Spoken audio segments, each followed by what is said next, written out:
live in the middle of the city, there's places people go where no one's around.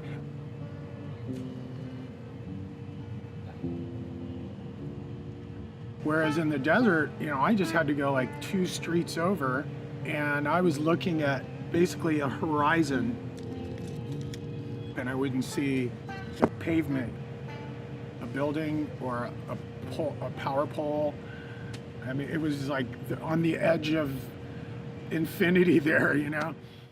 I was like, fuck this, man. There's nothing out here, and it's way too far away from everything, you know, because it was literally still, you know, not built yet.